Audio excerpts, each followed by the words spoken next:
ওয়াসাল্লাম তার রিসালাতের সম্পূর্ণ দায়িত্ব 100% আদায় করে তিনি সফল হয়ে গিয়েছেন এবং দিনকে গোটা পৃথিবীতে তিনি ছড়িয়ে তিনি সফলতা লাভ করেছেন। আল্লাহ রাব্বুল ইজ্জাত ওয়াল জালাল সে কথার ইঙ্গিত তিনি এই সূরার মধ্যে দিয়েছেন। আর বিদায় হজের পরে বিক্ষিপ্ত কিছু আয়াতে কারিমা নাযিল হয়েছে। কেউ বলেছেন যে ওই আয়াতখানাই ছিল শেষ আয়াত, আর কেউ কেউ বলেছেন আরো কিছু আয়াত নাযিল হয়েছিল, কিন্তু পূর্ণাঙ্গ সূরা হিসাবে শেষ সূরাটাই হচ্ছে এটা।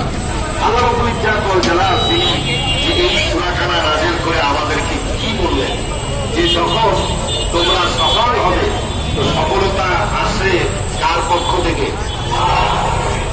মানুষ যখন সফলতা লাভ করে, বিজয় লাভ করে, এই বিজয় লাভ করে দেন কি? আবার ব্যর্থ করে দেন কি? এই বিশাল আকাশ আর জমিনের একচ্ছত্র মালিকানা কার হাতে? আমরা হুকুম মানব কার? কুরআনুল কারীম আল্লাহ রাব্বুল ইজ্জাত ওয়াল জালাল এর প্রথম যে কালামটা ছিল, বাক্যটা ছিল এরপর বিসমি রাব্বিকাল লাযী খালাক, যে আল্লাহর নামে শুরু করো। সৃষ্টি করেছেন তিনি, সৃষ্টি করেছেন তার নাম নিয়ে শুরু করো। আমরা যখন কিছু খাবো তখন কার নাম নিয়ে খাবো?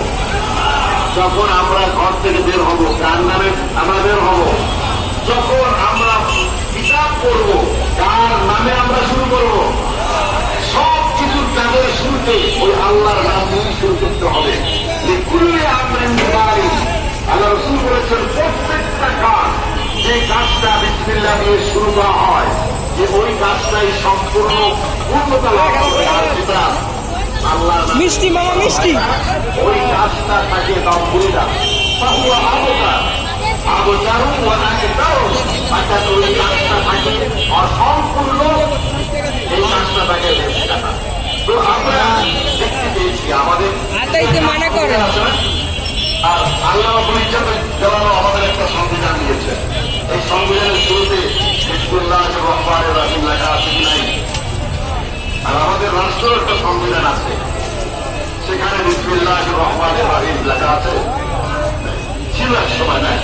তো ওটা আমরা কিন্তু তাকে বলি পবিত্র সংবিধান, বলে না? যারা এমপি আছে তারা তো বলে আমাদের পবিত্র সংবিধান যা আছে সেটা আমাদের সংরক্ষণ করতে হবে, বলে না? তাদের শুরুতে হচ্ছে না, লাগবে কি লাগবে না? তাহলে ইতিহাস দিয়ে সেটাকে পবিত্র রাখলো, এখন এটা পবিত্র বলা লাগবে কি লাগবে না? আসতে পারে